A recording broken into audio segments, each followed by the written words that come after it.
12 minute, सिर्फ 12 minute लगे एक वर्ल्ड कप के सेमीफाइनल को एक मजाक बन के रह जाने में। पहले 22 रन 13 बॉल से 22 रन 7 बॉल में और फिर 22 रन 1 बॉल में बिना एक भी गेंद डाले गए। सिर्फ सेमीफाइनल नहीं पर क्रिकेट मजाक बन के रह गया था। और इस सब में मुझे गुस्सा इस बात का आता है, आप ये सब कुछ रोक सकते थे पर आपको पैसे कमाने थे। आज मैं आपके लिए लाया हूं एक कहानी उस दिन की जिस दिन क्रिकेट को मारा गया पैसों के लालच के लिए।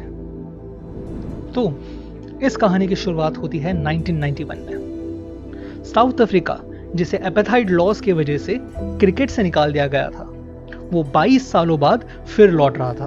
वो धीरे धीरे अपनी वो पुरानी शान फिर कमा रहा था। पर अगला वर्ल्ड कप जो ऑस्ट्रेलिया और न्यूजीलैंड में होना था, उनमें उनकी खेलने की आशंकाएं काफी कम नजर आ रही थी।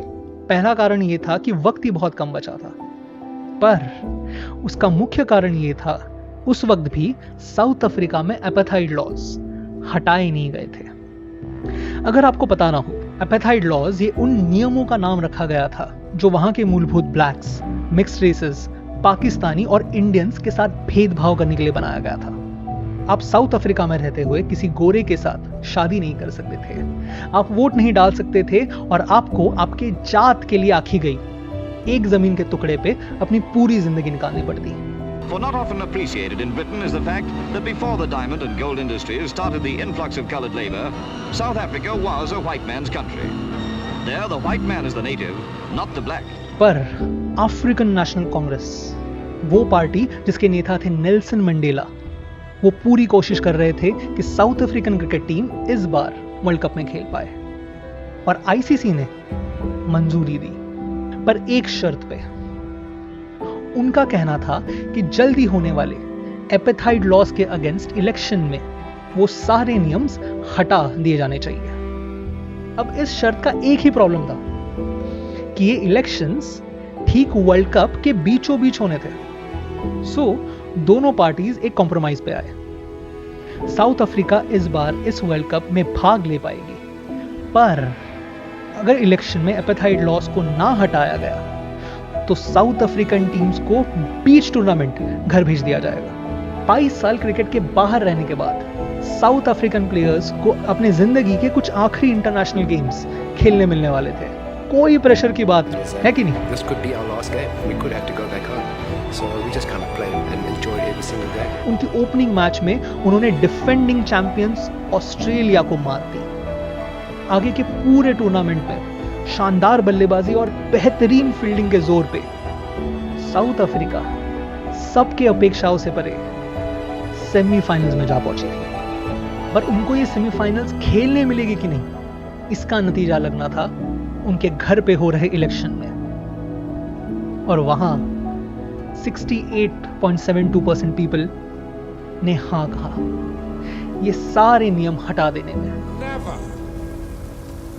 Never and never again shall it be that this beautiful land will again experience the oppression of one by another. South Africa इस देश का एक पुनर्जन्म हुआ था और साउथ अफ्रीकन टीम के पास एक मौका था कि खुद के नए जन्मे देश के लिए एक वर्ल्ड कप घर लेके जाए। तो हो गई मैच की शुरुआत। Sydney Cricket Ground, the venue for England's semi-final against South Africa. South Africa ने टॉस जीता और कमेंटेटर्स, क्राउड और प्रतिद्वंदी टीम को चौंकाने वाला निर्णय लिया, बॉलिंग करने का। हाँ, मुझे पता है आप बोल रहे हो कि इसमें कौन सी बड़ी बात है। बड़ी बात यह है कि इस टूर्नामेंट में करिश्माई नए नियम का निर्माण किया गया था जिसका नाम था रेन रूल। इस रूल के हिसाब से अगर सेकंड बैटिंग करते वक्त बारिश आ जाए तो फिर स्कोर को एडजस्ट करते वक्त पहले इनिंग्स में से उन ओवरों को पहले हटाया जाएगा जिसमें सबसे कम रन्स मारे गए।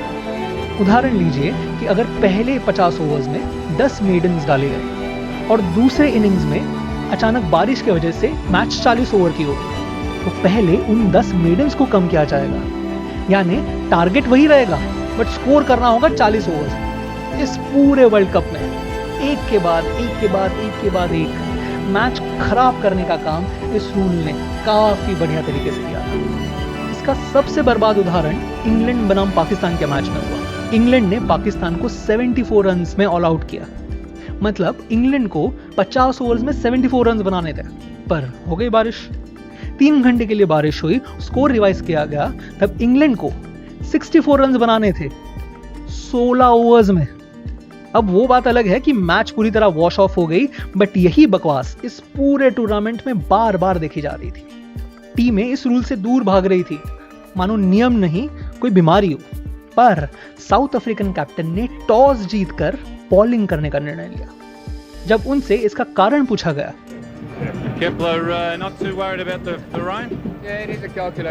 अब इस कैलकुलेटेड रिस्क के पीछे ख्याल बड़ा सीधा साधा था। साउथ अफ्रीका ने इसके पहले हुए 3 चेसेस में से तीनों में जीत हासिल की थी। इसके मुकाबले उन्होंने 5 मैचेस में पहले बैटिंग की थी और 3 हारे थे। सामने खड़े इंग्लैंड ने भी अपने 4 में से 3 चेसेस में कामयाबी हासिल की थी। तो साउथ अफ्रीकन टीम ने अपने लक आजमाने की कोशिश की, और बात सिर्फ लक की नहीं थी। रेन रूल की तरह ही और एक करिश्माई रूल इस वर्ल्ड कप में बनाया गया था। अब 1992 में को-होस्ट ऑस्ट्रेलिया में क्रिकेट ये बहुत ज्यादा कमर्शलाइज हो चुका था, और इस वर्ल्ड कप के ऑर्गेनाइजर्स को ब्रॉडकास्टिंग राइट्स से बहुत सारा पैसा मिलना था। इसलिए उन्होंने मैच के टाइमिंग्स की पूरी जिम्मेदारी चैनल्स पे छोड़ दी। मतलब ये बात समझिए कि चैनल्स डिसाइड करने वाले थे कि कौन सी मैच कितनी लंबी जाएगी। अगर उतने वक्त में मैच खत्म हो गई तो ठीक है, बट अगर नहीं हुई कोई बात नहीं, वहीं पे खत्म कर देंगे। और साउथ अफ्रीका ने यही किया। Clock's just moved to 6:10 on the main scoreboard, so if that is a tactic, it's worked very well for South Africa. That's a rule that had to be changed for the next World Cup. You can't have a side only receiving 46 overs in a lot of time. उनको दिए गए समय में उन्होंने सिर्फ 45 overs डाले और innings खत्म हो गई। 52 and the players coming off the ground after 45 overs. That's a disappointing aspect. They only received 45 overs. अब ऑर्गेनाइजर्स जब चाहे तब इसमें दखलंदाजी करके वक्त बढ़ा सकते थे, बट उसके लिए पैसे देने पड़ते। अब क्या ज्यादा इंपॉर्टेंट है, पैसे कि एक वर्ल्ड कप का चिंदी सा सेमीफाइनल मैच? पैसे है कि नहीं? तो क्या था, इंग्लिश टीम्स को अपने स्लॉग ओवर्स नहीं मिल पाए और साउथ अफ्रीका को सिर्फ 253 रन्स चेस करने थे 45 ओवर्स में। बट ये इंग्लिश टीम इतने आसानी से हार मानने वाली नहीं थी। इन अजीबोगरीब रूल्स की वजह से उनके फाइनल को जाने के आसार कम हो गए थे और ये इंग्लिश टीम बदले पे उतर आई थी। बॉलिंग करते वक्त विकेट के बाद विकेट के बाद विकेट। जब तक इनका गुस्सा थोड़ा शांत हुआ, साउथ अफ्रीका 131 4 विकेट्स पर जा पहुंची थी 27 ओवर्स में। बट इन इंग्लिश प्लेयर्स के सामने खड़ी थी एक नई साउथ अफ्रीका की टीम। वो प्लेयर्स जिनके करियर को एक नई जान मिली थी। अगर उनको हारना ही था तो 1-2 को तो पक्का साथ लेके जाते। तो हो गई शुरुआत। पहले जॉन्टी रोड्स ने 31 बॉल्स में 47 रन्स की शानदार पारी खेली और उसके बाद ब्रायन मैकलम और रिचर्डसन ने 18 बॉल में 25 रन्स मारे। अब सिर्फ 22 रन्स बचे थे 13 बॉल्स में। दोनों टीमें अपना सब कुछ दांव पे लगा रही थी इस मैच को जीतने के लिए, और फिर बारिश हो गई।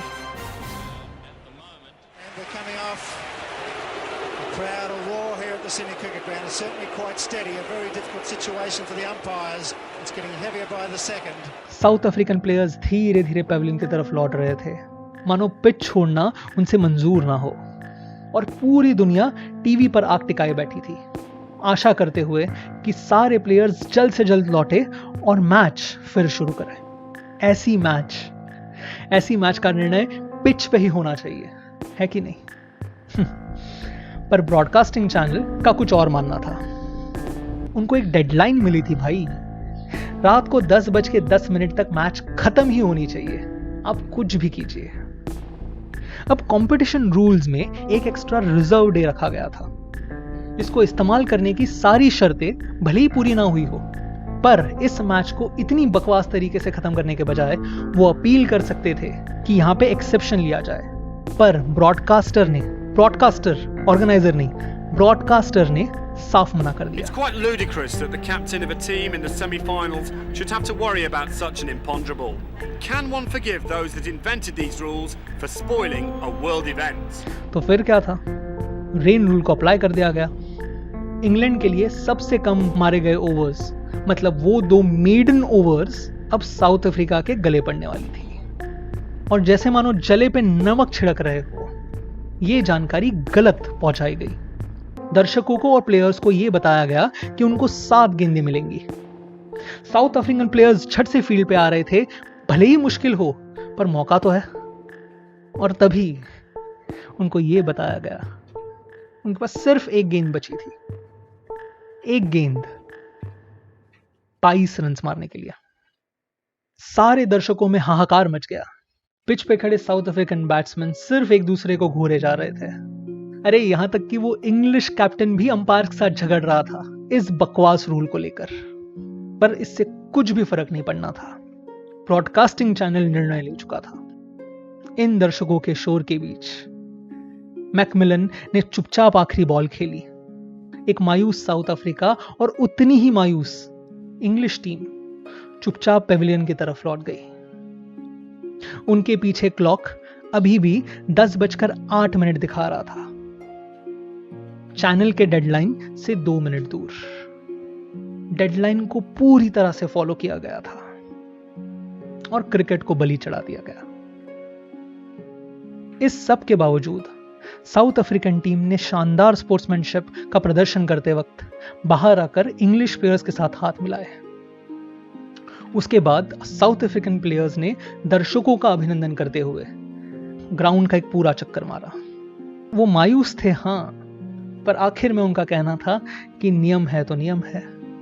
हां, नियम तो था, पर एक चैनल ने आंका हुआ नियम, एक नए उभरते क्रिकेटिंग सुपर पावर के सारे सपने रौंद दिए गए क्योंकि एक चैनल को पैसे कमाने थे। तो ये थी कहानी उस दिन की जिस दिन क्रिकेट को बलि चढ़ाया गया चंद रुपयों के लालच में।